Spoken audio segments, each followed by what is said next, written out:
Okey, inilah dia Lenovo Pad Pro 2021, 11.5 inci, 6GB RAM, Snapdragon 870,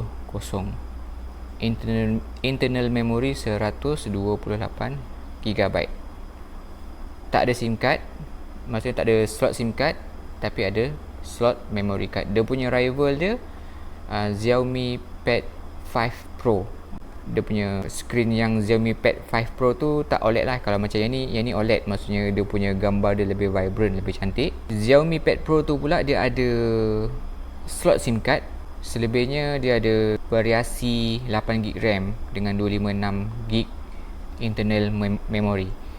Jadi bagi saya, masa saya nak beli pad ni, saya compare dua benda tu, dua pad, dua tab ni, dua tablet ni Yang ni Lenovo Pad Pro 2021 11 inch, 11.5 inch dengan Xiaomi Pad 5 Pro.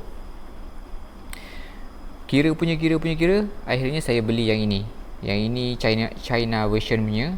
Dia ada global set, tapi sebab yang China punya ni dia boleh install Play Store, jadi saya boleh lah. Sebab saya punya tujuan nak beli pad ni adalah disebabkan saya nak buat kerja blogging saya lah. Okay. Jadi kenapa yang saya menyesal? Adakah sebabkan device ni tak bagus? Bukan. Bagi saya device ni bagus, powerful.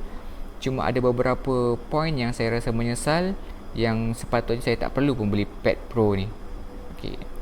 Sebelum tu saya nak cerita dulu lah kenapa saya decide nak beli tablet ni untuk membuat kerja-kerja saya. First sekali, sebagai seorang blogger, saya tak perlukan satu device yang sangat powerful, Intel i7 ke. Saya tak perlukan benda tu semua. Saya just nak dia boleh run untuk typing, untuk surf, untuk masuk ke laman web photopea.com untuk saya edit gambar, ataupun Google Drive untuk saya buat graph ke apa ke menggunakan dia punya software melukis tu lah. Saya tak ingat apa software melukis tu.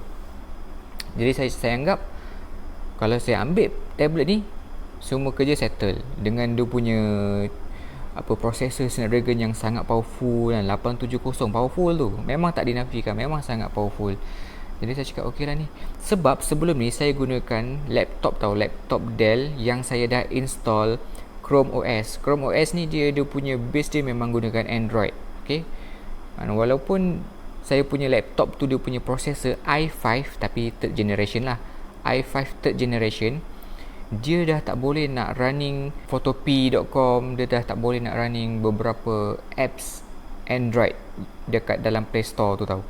Jadi saya beranggapan kalau saya beli tab ni yang dikatakan boleh menggantikan kerja-kerja PC ataupun laptop, saya rasa dah sangat okey. Okay, harga yang saya beli ni dengan dia punya keyboard ni memang original Lenovo punya, lebih kurang dalam 2100 lebih lah, 2100. Jadi saya rasa okey. Sebenarnya bajet saya tak sampai 2000 pun, tapi memandangkan saya rasa okey lah ni, tab ni mesti dia powerful. Jadi saya terus cakap okey, terus beli. Bila dah sampai tab ni dan saya dah gunakan dalam seminggu, baru saya tahu ada beberapa benda yang saya tak boleh nak adapt. Okay, dia tak boleh nak adapt kan? Contoh yang first kali sebagai seorang blogger, saya akan biasa menulis kat dalam blog. Bila saya nak menulis dalam blog ni, paparan yang dikeluarkan oleh device ni, dia adalah paparan berbentuk mobile tau. Dia bukannya berbentuk desktop. Betul, dalam browser kita boleh set dia punya view as desktop macam tu kan.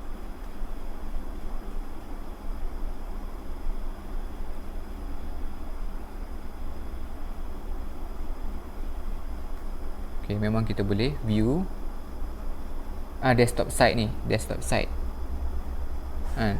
Tapi dia ada kekurangan tau. Sebab salah satu benda yang saya buat, saya suka login adalah website WhatsApp web.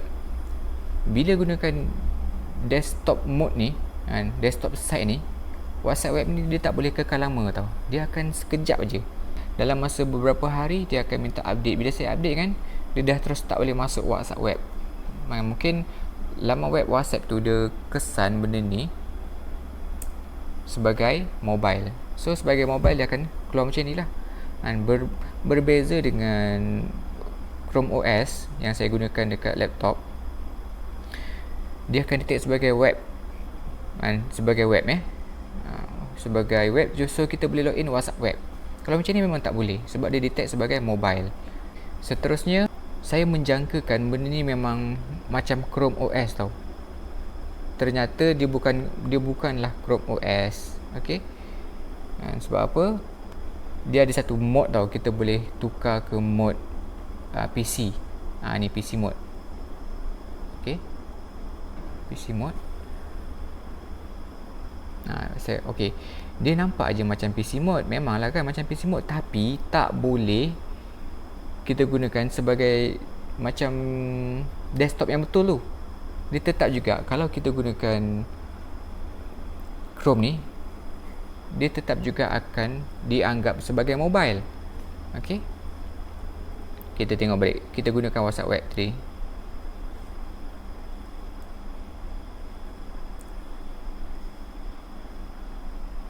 Okay, nampak? Dia keluar balik laman web yang berbentuk mobile ni. Seterusnya, dia ada beberapa benda yang masih lagi dalam Chinese punya language ni. Yang ni memang tak boleh ubah. Dia memang detect Chinese punya. Ada lagi lah beberapa apps yang saya pun tak ingat, tapi memang tak boleh nak ubah. Saya dah cari dah. Kalau tak ni sebelum ni semua Chinese, tapi disebabkan saya dah tukar language, okay, dia boleh lah kan. Okay, seterusnya dia punya memori dia 120 internal memory dia 128 gig, yang mana bagi saya untuk zaman sekarang ni dia tak berapa cukup lah kan. At least 256 okey lah. Tapi sebenarnya saya dah fikir awal-awal, cuma saya kata okey tak apa, nanti kalau dah dapat tab ni mungkin saya boleh pakai pen drive ke untuk simpan file-file saya. Ternyata dia cuma ada satu slot, bukan satu slot untuk cucuk tu kan, dia cuma ada satu je yang iaitu USB-C, tempat charging tu. So nak kena dapatkan satu pen drive yang memang ada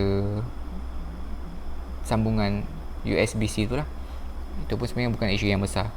Isu yang besarnya adalah harga dia ni, kalau nak dibandingkan dengan Honor,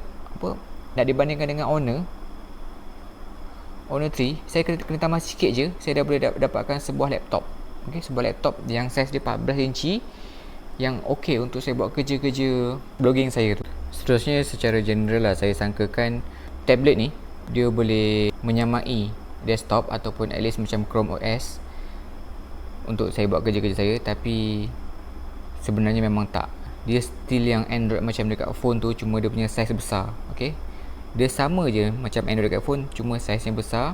Jadi kalau saya nak buat kerja kan, dia punya leceh dia tu sama macam dekat handphone yang kecil tu, tapi dia cuma skrin besar. Bagi saya, baik saya buat kat handphone je, skrin kecil, saya boleh buat baring sambil baring. Kalau yang ni, kalau sambil baring, kalau terhempap kat muka ni, terjatuh, memang sakit yang kena muka. Jadi sebenarnya apa yang saya nak, okay, sebenarnya saya nak satu device yang powerful macam ni, tapi dia run Chrome OS. Yang sepatutnya saya beli je Honor tu, Honor 3 ke apa saya tak ingat, harga dia dalam 3,000 kot. Saya tambah sikit je lah kan, untuk saya dapatkan satu set lengkap laptop yang sempurna lah. Bagi saya yang sempurna. Yang ni bukan tak sempurna, cumanya dia sama macam saya beli satu phone tapi saya besar yang tak boleh masuk SIM card. Okay, yang tak boleh masuk SIM card, dia cuma boleh masuk memory card. Jadi itulah dia punya. Okay, jadi dalam video saya ni, point dia, apa yang saya tak suka ataupun apa yang saya menyesal dalam membeli pad ni, tak semestinya sama dengan orang lain. Dia bergantung kepada penggunaan. Kalau macam saya, memang penggunaan saya, bagi saya nak gantikan laptop ataupun PC menggunakan tab ni. Maksud saya saya tak nak guna laptop, saya tak nak guna PC, saya nak gunakan something yang lebih ringkas. Boleh yang boleh on off macam tu je kan. Boleh macam tu je. Tapi ternyata saya sebenarnya memerlukan sebuah laptop, bukannya sebuah tab yang macam ini. And still lagi boleh buat kerja, tapi macam saya cakap tadi, and better saya gunakan handphone saya je untuk buat kerja. Sebab sama, dia punya paparan browser dia memang tetap juga mobile. Dalam mobile, kalau bentuk mobile ni, dia tak berapa, orang cakap tak berapa function sangat. Bukan tak berapa function, kita kurang bebas sikit untuk buat kerja. Okay. Jadi bila saya cakap saya menyesal beli Lenovo Xiaoxin Pad Pro 2021 ni, bukan bermakna tablet ni tak bagus. Tablet ni bagus, bergantung kepada apa yang kita nak gunakan. Jadi itulah, benda dah beli, terpaksalah saya guna juga. Walaupun saya biasanya kan, bila saya kat nak buat kerja lah, saya akan prefer gunakan phone saya, phone yang biasalah, phone kecil je untuk buat kerja-kerja saya. Sebab sama je, benda sama, dan prosesor pun lebih kurang sama. Dan bagi saya, pad ni sepatutnya, tablet ni sepatutnya at least bagi 8GB RAM, supaya dia tak sama dengan handphone lain yang kecil tu. Jadi kalau orang yang nak main game, sukalah pakai tablet ni sebab dia besar skrin dia, tapi susah sikit nak pegang sebab dia besar kan. Jadi tu je lah penerangan saya. Bukannya benda ni tak bagus, cumanya benda ni dia tak menepati lah dengan apa yang saya nak gunakan. Maksudnya saya punya, orang cakap, saya punya expectation tu dah lari. Saya risau dia jadi gajah putih je. Beli mahal, dia jadi gajah putih je. Itu je lah penerangannya yang serba ringkas daripada saya. Bye.